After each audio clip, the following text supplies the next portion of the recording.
अध्याय 23 याज्ञिक ब्राह्मण पत्न्यांची मुक्ती. सकाळची वेळ टळली आणि गोपबालकांना अतिशय भूक लागली. त्यांनी न्याहारीचे भोजन केले नव्हते.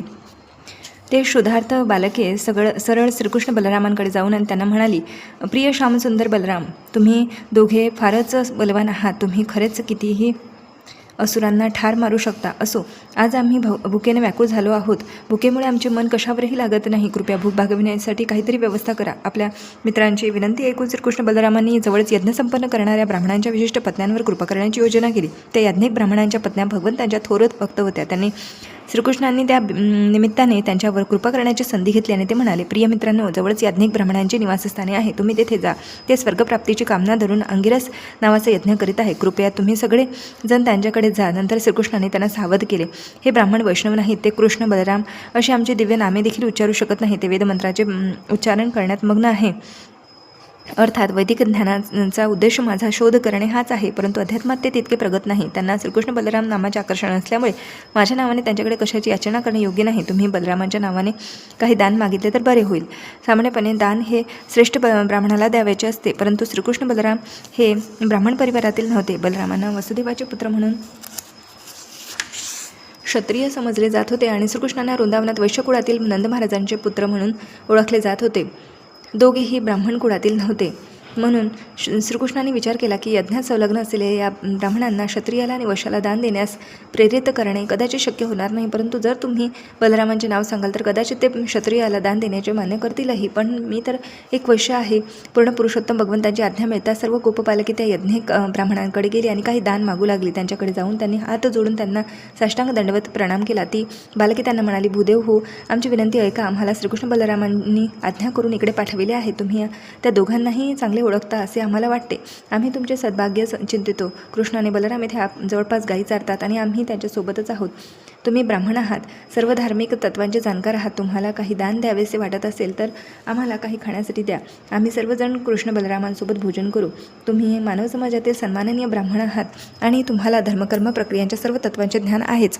ती सर्व बालके जरी ग्रामीण बालके होती तरी धार्मिक कर्मकांडातील वैदिक तत्वांच्या ज्ञानात सुशिक्षित असण्याची त्यांच्याकडून अपेक्षा नव्हती. तरी त्यांनी संकेत केला की श्रीकृष्ण बलरामांच्या संगतीत असल्यामुळे त्यांना तशा सर्व तत्वांचे ज्ञान होते. त्या ब्राह्मणांना सर्व धर्मतत्वांचे ज्ञाते असे संबोधित करीत त्या गोपबालकांनी एका तथ्यावर प्रकाश टाकला की जेव्हा पूर्ण पुरुषोत्तम भगवान श्रीकृष्ण आणि बलराम काही खाद्यपदार्थ मागत होते तेव्हा त्या ब्राह्मणांनी कोणताही विचार न करता काहीतरी द्यायला हवे होते. भगवद्गीतेत म्हटले आहे की केवळ विष्णूच्या प्रसन्नतेसाठीच यज्ञ केला जावा. ती गोपबालके पुढे म्हणाली, श्रीकृष्ण आणि बलरामांच्या रूपाने भगवान विष्णू वाट पाहत आहेत आणि तुमच्याजवळ जे काही अन्न असेल ते आमच्याकडे द्या. त्यांनी ब्राह्मणांना अन्न कधी स्वीकारावे आणि कधी स्वीकारू नये याचेही स्पष्टीकरण करून सांगितले. सामान्यपणे वैष्णव किंवा भगवंतांचे शुद्ध भक्त सामान्य यज्ञकर्मात सहभागी होत नसतात, परंतु ते दीक्षा पशु संस्था संत्रामणी म्हणून ओळखल्या जाणाऱ्या यज्ञांना चांगले जाणतात. यज्ञातील दीक्षेची प्रक्रिया झाल्यानंतर आणि पशुबळी तथा संत्रामणी प्रक्रिया होण्या अगोदर कोणालाही अन्न स्वीकारता येते. या संत्रामणी यज्ञाचे नावाच्या यज्ञात मदिरा अर्पण होत असते. गोपपालके म्हणाली, यज्ञाच्या या वर्तमान स्थितीत आम्ही तुमचे अन्न स्वीकारू शकतो, कारण आता ते घेणे निषिद्ध नाही. म्हणून तुम्ही आम्हाला काही अन्न देण्याची कृपा करा. श्रीकृष्ण आणि बलरामांचे ते बालमित्र जरी साधेबोळे होते तरी वैदिक कर्मकांडीय यज्ञ करणाऱ्या श्रेष्ठ ब्राह्मणांना देखील मार्गदर्शन करण्याच्या स्थितीत होते. तथापि केवळ कर्मकांडातच गुरफटलेले ते ब्राह्मण भगवंतांच्या दिव्यस्तरावरील भक्तांची सूचना समजू शकले नाही.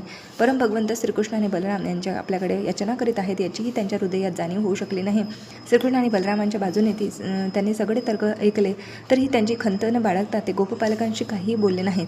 जरी ब्राह्मण वैदिक यज्ञविधीच्या ज्ञानात पारंगत असले आणि जरी असे अभक्त ब्राह्मण स्वतःला अतिशय उच्च स्तरावरील विद्वान मानित असले तरी ते अज्ञानीच होत. त्यांची समस्त कार्य बालिशपणाची आहेत, कारण त्यांना वेदांचा हेतूच माहीत नाही. भगवद्गीतेत स्पष्टीकरण करण्यात आले आहे, वेदाभ्यासाचे अंतिम उद्दिष्ट श्रीकृष्णांना जाणणे हेच आहे. ते ब्राह्मण वैदिक ज्ञानात आणि कर्मकांडात प्रगत असूनही श्रीकृष्णांना जाणू शकत नसल्यामुळे त्यांचे सर्व ज्ञान व्यर्थ आहे. म्हणूनच भगवान श्री चैतन्य महाप्रभूंनी या संदर्भात आपले बहुमूल्य मत दिले आहे. त्यांच्या मते ब्राह्मण कुटुंबात जन्म घेऊनही मनुष्य जर श्रीकृष्णांना जाणीत असेल किंवा श्रीकृष्ण भावनेच्या विधानात पारंगत असेल तर तो अशा ब्राह्मणांहून श्रेष्ठ आहे आणि तो आध्यात्मिक गुरु होण्यास पूर्ण पात्र आहे. यज्ञ करतेवेळी अनेक महत्त्वाच्या गोष्टींकडे लक्ष द्यावे लागते. देश, स्थान, काल, पृथक, द्रव्य, सामग्री, तंत्र, मंत्र, शास्त्रीय उदाहरणे, अग्नी, ऋत्विक, यज्ञ करणारे विद्वान, देवता, यजमान, यज्ञ करविणारा, क्रतू, यज्ञ आणि धर्म प्रक्रिया हे सर्व श्रीकृष्णाच्या प्रसन्नतेकरिताच आहे. ते सर्वच यज्ञाचे भोगते आहे. ते सिद्ध आहे कारण ते प्रत्यक्ष पूर्ण पुरुषोत्तम भगवान आहे. परम सत्य आहे. भौतिक इंद्रिय संकल्पना आणि वितर्काच्या पलीकडे आहे. ते मनुष्य रूपात उपस्थित आहे. परंतु देहात्मधारणेतील लोकांना त्यांचे स्वरूप जाणणे अत्यंत कठीण आहे. ते याज्ञिक ब्राह्मण स्वतःच्या भौतिक देहाला सुखसुविधा प्राप्त करून देण्यासाठी फारच उत्सुक होते. स्वर्गलोकात उन्नती करून तेथेच निवास करण्याची त्यांची इच्छा होती. त्यामुळे श्रीकृष्णांची स्थिती समजण्यात ते आधीच असमर्थ होते. याज्ञिक ब्राह्मणाने गोप बालकांना काही उत्तर दिले नाही. होय किंवा नाही सुद्धा म्हटले नाही. ते पाहून गोप बालकांची मोठी निराशा झाली. ती बालके श्रीकृष्ण बलरामांकडे आली आणि त्याने तेथे घडलेल्या सर्व घटनेचे वर्णन करून सांगितले. भगवान श्रीकृष्ण स्मितहास्य करीत आपल्या बालसख्यांना म्हणाले, मित्रांनो, ब्राह्मणांनी अनादर केला म्हणून तुम्हाला दुःख मारण्याचे काही कारण नाही. कारण भिक्षा मागण्याचा हा प्रकारच आहे. ज्याने भिक्षावृत्ती स्वीकारली आहे त्याने आपण सगळ्या ठिकाणी यशस्वी होऊ असे समजू नये. तो काही ठिकाणी अपयशी ठरेलही, परंतु त्या कारणाने त्याने निराश होऊ नये. अशा प्रकारे श्रीकृष्णाने त्यांची समजूत घातली आणि त्यांना परत तिकडे जायला सांगितले. ते म्हणाले, आता तुम्ही ते याज्ञिक ब्राह्मणांकडे न जाता त्यांच्या पत्न्याकडे जा. त्या थोर भक्त आहेत आणि त्या सदैव आमच्याच स्मरणात मग्न आहेत. तुम्ही त्यांच्याकडे जा आणि माझे आणि बलराम दादांचे नाव सांगून अन्नाची याचना करा. त्या निश्चितपणे तुम्हाला हवे तितके अन्न देतील. श्रीकृष्णाच्या आज्ञेप्रमाणे ते गोपमित्र तत्काळ यज्ञिकांच्या स्त्रियांकडे गेले. त्या घरांमध्येच बसलेल्या होत्या. त्यांनी मौल्यवान वस्त्रालंकार काढून सुंदर शृंगार केलेला होता. त्यांना सादर दंडवत प्रणाम करून गोप बालके म्हणाली, मातांनो, आमचा सादर प्रणाम स्वीकार करा आणि आमची विनंती ऐका. श्रीकृष्ण बलराम हे येथे वनातच जवळपास आहेत. ते गायींना घेऊन चालण्याकरिता इथे आलेले आहेत. त्यांनीच आम्हाला सांगून इकडे पाठविले आहे. आम्हा सर्वांनाच अतिशय भूक लागली आहे. काही खाण्याकरिता मिळावे म्हणून आम्ही तुमच्याकडे आलो आहोत. कृपया आमच्याजवळ काही अन्न द्या.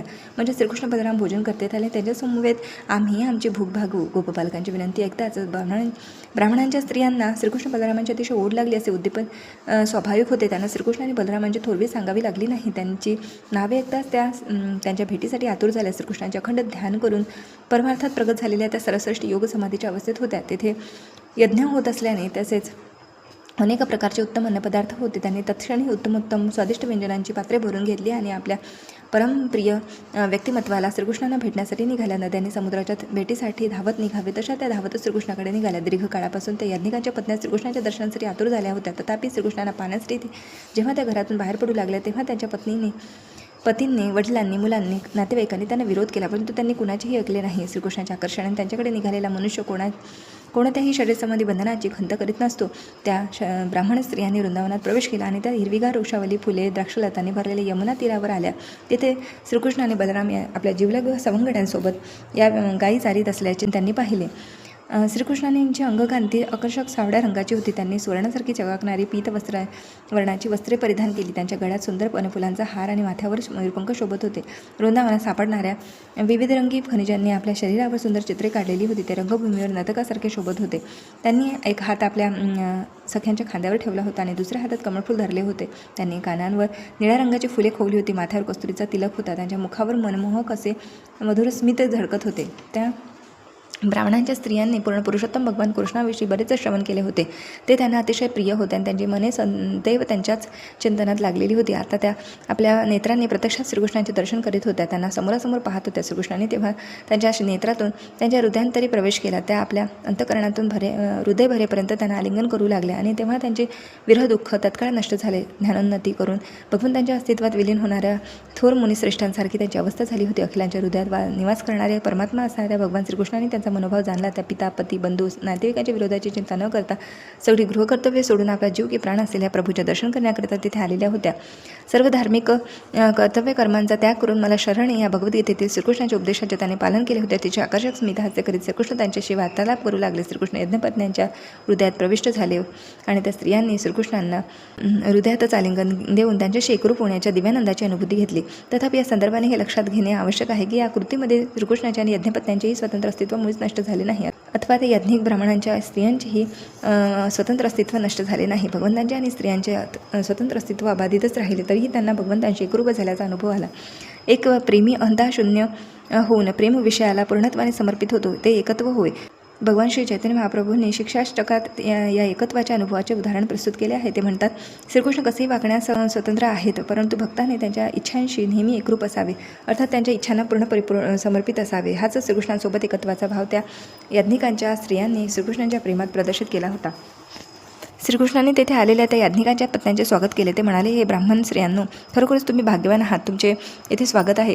मी तुमच्याकरता काय करावे ते कृपया सांगा. आपले पती, पिता, बंधू, नातेवाईक यांच्या विरोधाला महत्त्व न देता माझ्याकडे येथे येणे यथायोग्य आहे. असे करणाऱ्याने आपला वास्तविक स्वार्थ जाणलेला असतो, कारण कोणत्याही हेतूविना कोणत्याही प्रतिकूल स्थितीला महत्त्व न देता केलेली माझी दिव्य प्रेममय सेवा वसुधा प्राणीमात्रांकरता मंगलदायकच आहे. भगवान श्रीकृष्णांना शरण जाणे ही बद्ध जीवासाठी सर्वश्रेष्ठ सिद्धावस्था आहे. भगवान श्रीकृष्ण हीच गोष्ट इथे सुनिश्चित करीत आहे. मनुष्याने अन्य उत्तरदायित्वे टाकून द्यावीत. पूर्ण पुरुषोत्तम भगवंतांच्या चरणी पूर्ण समर्पणाचा हा मार्ग बद्ध जीवात्माकरिता सर्वात अधिक मंगलदायक आहे, कारण भगवंतच प्रेमाचा परम विषय आहे. प्रत्येकजण अंततः श्रीकृष्णावरच प्रेम करीत असतो. अंततः जेव्हा ध्यानातील प्रगतीनुसार मनुष्याला आपण आत्मा आहोत आणि आपला आत्मा भगवंतांचा अंश असून भगवंतच प्रेमाचे अंतिम विषय आहेत असे याची जाणीव होते, तेव्हा तो भगवंतांना शरण जातो. अशी शरणागती बद्ध जीवासाठी मंगलकारक समजली जाते. आपले जीवन, संपत्ती, पत्नी, मुले, घर, देश, समाज इत्यादी आपल्या प्राणप्रिय गोष्टी म्हणजे पूर्ण पुरुषोत्तम भगवंतांचाच विस्तार आहे. भगवंतच प्रेमाचा मूळ विषय आहे. सर्व आनंद त्यांच्याकडूनच प्राप्त होतो. तेच आपल्या शारीरिक, मानसिक आणि आध्यात्मिक अशा वेगवेगळ्या स्थितीनुसार स्वतःच्या शक्तीचा अनेक प्रकारे विस्तार करतात. श्रीकृष्ण म्हणाले, हे ब्राह्मण स्त्रियांनो, तुम्ही आता घरी परत जा. पतीची सेवा आणि गृहकार्य करून यज्ञासह लग्न व्हा. त्यामुळे तुमचे पती प्रसन्न होतील आणि त्याने संकल्प केलेला यज्ञ तासांग पार पडेल. तुमचे पती गृहस्थाश्रमी आहेत. तुमच्या सहाय्याविना त्यांची विहित कर्तव्यकर्मे त्यांना पार कशी पाडता येतील? ब्राह्मण पत्न्यांनी उत्तर दिले, प्रिय प्रभू, असा उपदेश देणे तुम्हाला साजेसे नाही. तुम्ही भक्तांचे सदैव संरक्षण करायला असे तुमचे शाश्वत वचन आहे आणि तुम्ही आता ते पूर्ण करायलाच हवे. तुमच्याकडे येऊन जो तुम्हाला शरणागत होतो तो भौतिक अस्तित्वात बद्ध जीवनात कधीही परत जात नाही. तुम्ही आता तुमच्या प्रतिज्ञेचे पालन कराल अशी आम्हाला अपेक्षा आहे. आम्ही तुळशीपत्राने सुशोभित तुमच्या चरणकमळांशी आश्रय घेतला आहे आणि आता तुमच्या चरणकमळांचा आश्रय सोडून तथाकथित नातेसंबंधी बांधव समाज यांच्या संगतीत परत जाण्याची आम्हाला मुळीच इच्छा नाही. आणि घरी परत जाऊन काय होणार? आमचे बंधू, पती, वडील, पुत्र, माता, बांधव आमचा स्वीकार करणार नाहीत, कारण आम्ही त्यांचा अगोदरच त्याग केलेला आहे. त्यामुळे परत गेल्याने आम्हाला आश्रय नाही. म्हणून कृपा करून आम्हाला परत घराकडे जाण्याविषयी सांगू नका. आम्हाला तुमच्याच चरणकमळाशी ठेवण्याची व्यवस्था करा, म्हणजे आम्ही शाश्वतपणे तुमच्या संरक्षणात राहू. पूर्ण पुरुषोत्तम भगवान म्हणाले, हे ब्राह्मण पत्न्यांनो, मी निश्चितपणे सांगतो की तुम्ही परत गेल्यावर तुमचे पती तुमचा अव्हेर करणार नाहीत, अथवा तुमचे बंधू, वडील, मुले देखील तुमचा अस्वीकार करणार नाही. तुम्ही माझे अनन्य भक्त असल्यामुळे तुमचे नातेसंबंधी नाही तर सामान्य जन, देवी देवता देखील तुमच्यावर प्रसन्न होतील. श्रीकृष्ण प्रत्येकाच्या हृदयात निवास करणारे परमात्मा आहे. जेव्हा कोणी भगवान श्रीकृष्णाचा शुद्ध भक्त होतो तेव्हा तो तत्काळ सर्वांसाठी प्रसन्नकारक होतो.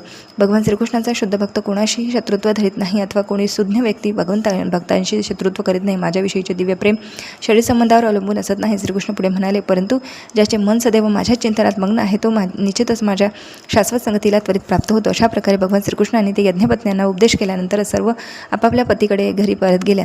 आपल्या पत्न्या परत घरी आल्याचे पाहून त्यांना घेऊन त्यांनी शास्त्राज्ञानुसार यज्ञविधी संपन्न केला. धार्मिक विधी हे पतीपत्नींनी मिळून संपन्न करावयाच्या अशी शास्त्रज्ञ आहे. ब्राह्मण पत्न्या परत गेल्यावर यज्ञ यथाविधी संपन्न झाला. एका ब्राह्मण पत्नीला श्रीकृष्णाकडे निघाली असता तिच्या पतीने बलात थांबवून धरले होते आणि ती श्रीकृष्णाच्या रूपगुणांचे पूर्वी श्रवण केल्याप्रमाणेच घरीच चिंतन करू लागली. श्रीकृष्णाच्या चिंतनात अतिशय निमग्न झालेल्या तिने तत्काळ भौतिक प्रकृतीच्या बंधनाने बद्ध अशा आपल्या भौतिक शरीराचा त्याग केला आणि यज्ञिक ब्राह्मणांच्या पत्न्यांनी भगवान श्रीकृष्णांना आणि भगवान बलरामांना अनेकानेक पक्वान्ने अर्पण केली. पश्चात श्रीकृष्णाच्या उपदेशावरून त्या घरी परत गेल्या. तदनंतर भगवान गोविंदांनी आपल्या गोपाल बालमित्रांसोबत आनंदाने भोजन केले. अशा रीतीने शाश्वत आनंदमय भगवंतांनी सामान्य जनांना कृष्ण भावनेकडे आकर्षित करण्याकरता एका सामान्य मानवाच्या रूपाने आपल्या दिव्य लीलांचे प्रदर्शन केले. त्यांनी आपल्या मधुर शब्दांनी आणि सौंदर्याने गायीनं, गोपबालकांनी आणि वृंदावनातील गोपांगणांना आकर्षून घेतले. त्या सर्वांनी मिळून भगवंतांच्या लीलांचे आनंद स्वादन केले. ब्राह्मण स्त्रिया श्रीकृष्णांचे दर्शन करून परत गेल्यानंतर त्यांना पाहून त्यांच्या आज्ञिक पत्नींना श्रीकृष्णाकरता भोजन न दिल्यामुळे केलेल्या पापकर्माचा पश्चाताप होऊ लागला. कर्मकांडात बद्ध झालेल्या त्यांनी सामान्य मानवाची भूमिका करणाऱ्या साक्षात पूर्ण पुरुषोत्तम भगवंतांचा अव्हेर केला होता. श्रीकृष्णांनी भोजनाची याचना करूनही ते याज्ञिकांनी त्यांना थोडे देखील अन्न दिले नव्हते. आपल्या पत्न्यांची श्रद्धाभक्ती पाहून ते याज्ञिक ब्राह्मण स्वतःची निंदा करू लागले. त्यांच्या पत्न्या अनन्य भक्तीच्या उच्च स्तरावर होत्या आणि त्यांना मात्र श्रीकृष्णावर कसे प्रेम करावे आणि त्यांची दिव्य प्रेममय सेवा कशी करावी याचे किंचितही ध्यान नव्हते आणि या गोष्टीचा अतिशय खेद करीत ते आपापसात चर्चा करू लागले. आमच्या ब्राह्मण कुळातील जन्माचा धिक्कार असो, आमच्या वेदशास्त्रातील पांडित्याचा धिक्कार असो, आमच्या मोठमोठ्या यज्ञांचा आणि यज्ञनियम व्रतवैकल्यांचा धिक्कार असो, आमच्या कुटुंबाचा धिक्कार असो, शास्त्रज्ञांचे काटेकोर पालन करीत कर्मकांडीय कर्मे करण्यातील आमच्या कौशल्याचा धिक्कार असो, कारण देहेंद्रियातील तर्कातीत अशा परमपुरुषोत्तम भगवंतांच्या दिव्य प्रेममय सेवेचा भाव आम्ही विकसित केला नाही. वैदिक कर्मकांडात्मक कर्मे संपन्न करण्यात कुशल असलेल्या या विद्वान ब्राह्मणांनी प्रकट केलेला खेद अगदी योग्यच आहे, कारण कृष्ण भावना विकसित न करता धार्मिक कर्तव्य कर्माचे पालन करणे म्हणजे केवळ शक्तीचा आणि काळाचा अपव्यय होय. ते याज्ञिक आपापसात बोलू लागले. श्रीकृष्णांची बहिरंगा मायाशक्ती इतकी समर्थ आहे की तिने निर्माण केलेल्या भ्रमातून मुक्त होणे मोठमोठ्या योग्यांना देखील कठीण आहे. आम्ही जरी विद्वान आणि कुशल ब्राह्मण असलो आणि जरी आम्हाला मानव समाजाच्या अन्य वर्गाचे गुरु मानले जात असले तरी आम्ही भगवंताच्या बहिरंगा शक्तीने भ्रमित झालो आहोत. या स्त्रिया पहा किती भाग्यशाली आहेत. त्याने आपले जीवन अतिशय भक्तिमार्गाने पूर्ण पुरुषोत्तम श्रीकृष्णांना अर्पण केले आहे. कौटुंबिक संबंध हा भौतिक क्लेशांना अविरतपणे चालविणाऱ्या अंधकूपाप्रमाणे आहे आणि सामान्यपणे असा संबंध तोडून टाकणे ही गोष्ट अतिशय कठीण आहे. परंतु या स्त्रियांनी मात्र श्रीकृष्णासाठी असा संबंध देखील सहजच तोडून टाकला. सर्वसामान्यपणे स्त्रिया सरळ हृदयाच्या असल्यामुळे कृष्ण भावनेचा अगदी सहजपणे स्वीकार करतात आणि त्यांनी कृष्ण प्रेमात उन्नती केल्यावर त्या मायेच्या बंधनातून सहजच मुक्ती मिळवतात. अशी माया मोठमोठ्या तथाकथित विद्वानांना देखील पार करणे अतिशय कठीण असते. ब्राह्मण पुढे म्हणाले, वेदाज्ञानुसार स्त्रियांना यज्ञोपवीत संस्कार आणि शुद्धीकरण प्रक्रियेतून जाण्याची अनुमती नसते. त्यांना यमनियमांचे कठोर पालन करण्याचेही बंधन घालण्यात आलेले नाही आणि त्या आत्मसाक्षात्काराच्या तत्वज्ञानाशी चर्चा करण्यात फारशा प्रवीण नसतात. स्वभावतच त्या अधिक शुद्ध असत नाही. शुभकर्मातही त्यांना फारशी आसक्ती नसते. असे असूनही या स्त्रियांनी सर्व योग्यांचे स्वामी श्रीकृष्णांचे दिव्य प्रेम विकसित केले आहे. ही गोष्ट किती अद्भुत आहे. त्यांनी श्रीकृष्णावरील दृढ श्रद्धेत आणि भक्तीत आम्हा सर्वांना पराभूत केले. भौतिक जीवनात अत्याधिक आसक्त असल्यामुळे आम्हाला सर्व शुद्धीकरण प्रक्रियेतील अधिकारी समजले जात असले तरी आम्ही जीवनाचे वास्तविक ध्येय समजू शकलो नाही. गोपबालकांनी आम्हाला श्रीकृष्ण बलरामांची जाणीव करून दिली तरी देखील आम्ही त्यांचा निरादर केला. पूर्ण पुरुषोत्तम भगवंतांनी भोजन मागण्याच्या निमित्ताने आपल्या बालमित्रांना आमच्याकडे पाठवून त्यांच्यावर कृपा करण्याची एक युक्ती केली होती. ते आता आम्हाला समजले आहे. वस्तुतः गोपबालकांना आमच्याकडे पाठवण्याची काही आवश्यकता नव्हती. गोपबालकांनी सुद्धा ते आपल्या इच्छेनेच भागू शकले असते. श्रीकृष्ण आपल्या बालपणात गायी राखण्याचे काम करीत होते. ते ऐकून जर कोणी त्यांची स्वयंपूर्णता स्वीकार करीत नसेल किंवा त्यांना खरोखर आणण्याची आवश्यकता नाही या गोष्टीविषयी आशंका असेल अथवा ते खरोखर शुद्धार्थ झाले होते असे समजत असेल तर अशा व्यक्तीने ते एक लक्षात ठेवा की सौभाग्याची देवी लक्ष्मी सदैव त्यांच्या सेवेत प्रस्तुत असते आणि त्यांच्या सेवेत ती आपली चंचलपणाची दुष्प्रवृत्ती देखील सोडून देते. ब्रह्मसंहितेसारख्या वैदिक वाङ्मयातून असे म्हटलेले आहे की श्रीकृष्णाच्या धामात केवळ एकच नव्हे तर सहस्रो लक्ष्मी त्यांच्या प्रेममय सेवेत संलग्न झालेल्या असतात. म्हणून श्रीकृष्णांनी ब्राह्मणाकडे अन्नाची याचना केली असा विचार करणे म्हणजे केवळ माया होय. वास्तविकपणे त्या याज्ञिक ब्राह्मणांनी कर्मकांडात्मक कृत्यात संलग्न न राहता श्रीकृष्णांना शुद्ध सेवाभक्तीने स्वीकारावे अर्थात त्यांना आपल्या शुद्ध भक्तीने वरदान देता यावे. यासाठी भगवान श्रीकृष्णांनी त्यांच्याकडे भोजन मागण्याची एक युक्ती केली होती. यज्ञसामग्री, स्थान, काल, पृथक द्रव्य, मंत्र, तंत्र, ऋत्विज, अग्नी, देवता, यजमान, धर्म हे सर्व काही श्रीकृष्णांना जगण्याकरिताच आहे. कारण श्रीकृष्ण हेच पूर्ण पुरुषोत्तम भगवान आहे. ते परम विष्णू आहे आणि योग्याचे स्वामी आहेत. ब्राह्मण म्हणू लागले, श्रीकृष्ण यदुवंशात एक बालक म्हणून प्रकट झाले असल्यामुळे आम्ही त्यांना एक सामान्य बालक म्हणून समजून त्यांच्या भगवत्तेला समजू शकलो नाही. तथापि आम्हाला अशा थोर पत्न्या मिळाल्या याचा आम्हाला सार्थ अभिमान वाटतो. आम्हाला कठोर विरोधास महत्त्व न देता त्या श्रीकृष्णाच्या भेटीला गेल्या. अशा शुद्ध भगवत भक्तीच्या स्तरावर त्या उन्नत झालेल्या आहे. आम्ही श्रीकृष्णाच्या चरण कमळाशी सादर प्रणाम करतो. त्यांच्याच ब्रह्मकारी मायाशक्तीमुळे संभ्रमात पडून आम्ही काम्यकर्मात गुरफटून गेलो आहोत. म्हणून त्यांनी आम्हाला क्षमा करण्याइतके दयाळू व्हावे अशी आम्ही त्यांच्याकडे प्रार्थना करतो. श्रीकृष्णाची दिव्य थोरवी जाणून आम्ही त्यांच्या आज्ञेचे उल्लंघन केले आहे. या याज्ञिक ब्राह्मणांनी आपल्या पापकृत्याचा पश्चाताप केला. श्रीकृष्णांना साष्टांग नमस्कार करण्याकरिता व्यक्तिशः जाण्याची त्यांची इच्छा होती, परंतु कंसाचे भय वाटून ते त्यांना भेटण्यासाठी जाऊ शकले नाही आणि त्यांना शरणागत होऊ शकले नाही. अर्थात सेवाभक्तीने शुद्ध झाल्याविना कोणीही भगवंतांना पूर्णपणे शरणागत होऊ शकत नाही. येथे याज्ञिक ब्राह्मणांचे आणि त्यांच्या पत्न्यांचे हे उदाहरण स्पष्ट आहे. या ब्राह्मण स्त्रिया शुद्ध भक्ती सेवेने पूर्ण होत्या आणि त्यांना कोणत्याही प्रकारची विरोधाची खंत नव्हती. त्या तात्काळ श्रीकृष्णाच्या भेटीला गेल्या. तथापि त्या ब्राह्मणांना जरी कृतकर्माचा पश्चाताप झाला नसला, त्यांना श्रीकृष्णाची परम थोरवी समजली असली तरी ते कंसाचे भय बाळगून होते. याचे कारण म्हणजे ते सकाम कर्मात अतिशय आसक्त होते. अशा रीतीने कृष्ण पूर्ण पुरुषोत्तम भगवान या ग्रंथातील याज्ञिक ब्राह्मण पत्न्यांची मुक्ती नामक अध्यायावरील भक्तिवेदांत भाष्य संपन्न.